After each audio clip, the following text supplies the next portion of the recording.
Emasi. Emasi. Khomeini, Khomeini.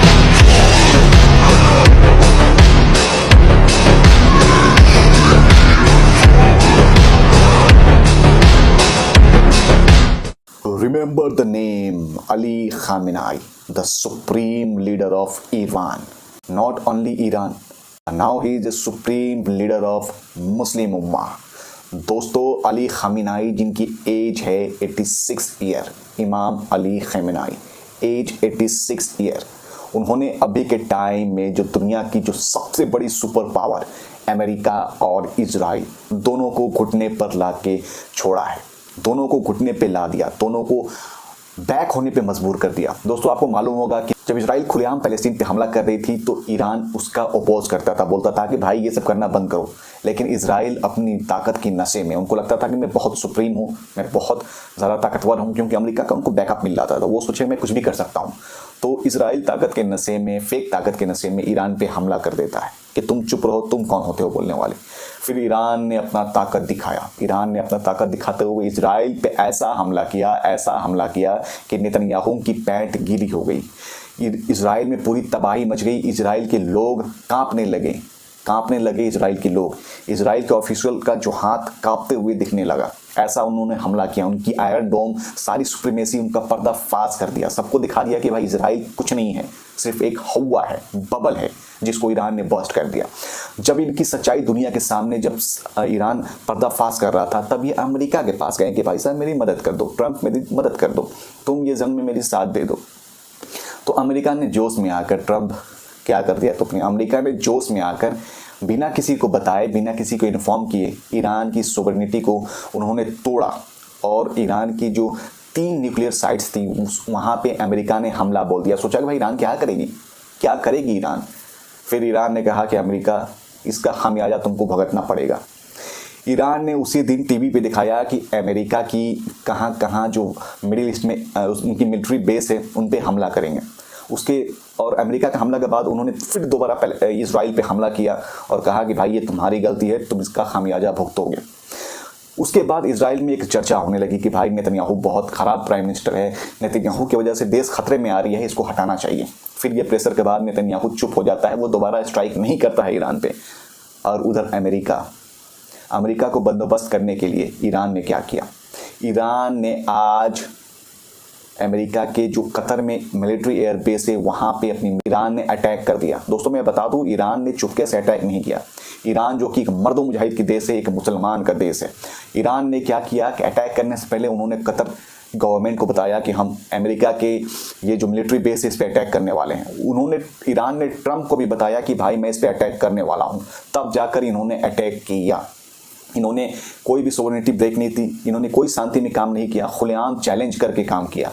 ये है असली मर्द मुजाहिद मुसलमान। सही 2020 में जब अमेरिका ने ईरान के एक जनरल को मार गिराया था, उसके रिस्पांस में ईरान ने सेम यही काम किया था कि इराक में जो अमेरिका की बेस थी मिलिट्री, उस पर हमला किया था। उससे पहले इराक को भी बताया था और अमेरिका को भी बताया था। अब ये जो कतर के बेस पे हमला हुई थी ना, उसके बाद अमेरिका कांप जाती है कि भाई साहब मैंने किससे पंगा ले लिया। और जब ईरान झुकने का नाम ही नहीं लेती है तो जो नेतन्याहू, जो इजराइल के प्राइम मिनिस्टर हैं नेतन्याहू, वो क्या करते हैं, वो खबर पहुंचाते हैं ईरान के पास कि भाई साहब मैं अब नहीं लड़ना चाहता, मैं जंग को रोकना चाहता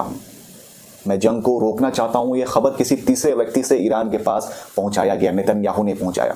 कहाँ है वो भक्त, कहाँ है वो नेतन्याहू के नाजायज औलाद जो बोलते थे I stand with Israel Iraq को ख़त्म कर देगी, खमेनाई को ख़त्म कर देगी, इराक को नक्शे से मिटा देगी। कहाँ है भाई तेरा लीडर नेतन्याहू हाथ जोड़ रहा है कि भाई ईरान मुझे जंग में नहीं आना। और उधर अमेरिका, जैसे ही कतर मिलिट्री एयर बेस पे हमला किया ना ईरान ने, ट्रंप ने एक मीटिंग बुलाई व्हाइट हाउस में। उसके बाद ट्रंप ने ट्वीट करते हुए जानकारी दी कि हम भी जंग नहीं चाहते हैं, दुनिया को अब शांति चाहिए। ट्रंप ने क्या कहा, हम भी जंग नहीं चाहते हैं, हमें शांति चाहिए। हमने अटैक किया था ईरान पे और ईरान ने हमें बता के हमारे जो मिलिट्री बेस है उस पर अटैक किया। तो ये दर्शाता है कि ईरान डरने वाली नहीं है। तो अमेरिका भी अब ये जंग से पीछे हट गया। दोस्तों तो ये है कहानी एक ईरान की, इमाम Ali Khamenei the supreme leader, 86 year old, जिसने अमेरिका को घुटने टिका दिए, जिसने इजराइल के घुटने टिका दिए। यही अमेरिका इजराइल जिसको हराना नामुमकिन समझा जाता था, नामुमकिन समझा जाता था इनको हराना, आज से कुछ साल पहले, इससे पहले जितने भी देश थे, अफगानिस्तान, इराक, लीबिया, सीरिया, ये सारों ने अमेरिका के ताकत को आजमाना चाहा, अमेरिका की ताकत को तोड़ना चाहा, लेकिन अमेरिका ने इनको प्लानिंग करके इनको हरा दिया। जब ईरान ये जंग में कूद गई और जब अमेरिका इस जंग में आ जाती है, तो जितने भी एनालिस्ट थे वो कह रहे थे कि ईरान गलती कर दी, ईरान गलती कर दी, ईरान गलती कर दी। लेकिन ईरान ने कहा, एक कहावत है ना, हिम्मते मर्दा मदद खुदा, यानी जो मर्द खुदा की नाम लेकर, अल्लाह के नाम लेकर हिम्मत करता है, अल्लाह उसकी मदद करता है। ईरान ने दिखाया कि भाई हमें अल्लाह से डर है। ईरान के लीडर कहते भी हैं कि हमें ईरान ख़त्म हो जाए उससे कोई मतलब नहीं है, इस्लाम ख़त्म नहीं होना चाहिए। इनकी सोच देखिए दोस्तों, इस्लाम के लिए ये क्या कर रहे हैं।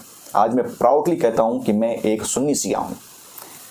अगर दुनिया में कोई असली मुसलमान है तो वो है शिया, जो कि फ़लस्तीन के लिए खड़ा होकर आज ये मुकाम तक पहुँचे हैं।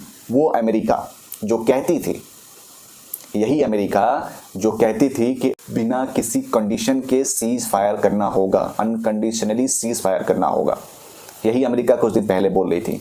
और आज यही अमेरिका और इजराइल बोल रहे हैं कि भाई हम लोग पीस टॉक करने के लिए तैयार हैं। ये होती है हिम्मत, अल्लाह पे भरोसा रख कर। अगर आप अल्लाह की राह में जिहाद करेंगे तो जीत आपकी होगी। इमाम खमीनी ने ये बता दिया है दुनिया को कि अल्लाह की ताकत, अल्लाह पे भरोसा क्या होता है। तो दोस्तों, आपको ये वीडियो कैसा लगा? उम्मीद है कि आप भी इमाम अली खमीनी से इंस्पायर होकर अपना ईमान को मजबूत करेंगे और अपने आप को भी आप मजबूत करेंगे। इस दुनिया में जहाँ टेक्नोलॉजी इतनी आगे बढ़ रही है, उस टेक्नोलॉजी को अडॉप्ट करके आप उससे अपने आप को फ़ायदा पहुँचाएंगे और मुसलमान को आप और स्ट्रॉन्ग करेंगे। तो दोस्तों, ये वीडियो आपको कैसा लगा कमेंट बॉक्स में बताएं, और आपका क्या कहना है कि इजराइल और जो अमेरिका पीछे हट गई उस पर आपका क्या कहना है। और भक्तों को क्या कहना है आप ज़रूर कमेंट बॉक्स में बताएं, और हमारे चैनल को सब्सक्राइब कर लें। हमारे चैनल पे ऐसे ही मज़ेदार वीडियो मिलती रहेगी। मिलते हैं अगले वीडियो में किसी और टॉपिक के साथ। तब तक के लिए अल्लाह हाफिज़। देखते रहिए सिद्दीक न्यूज़।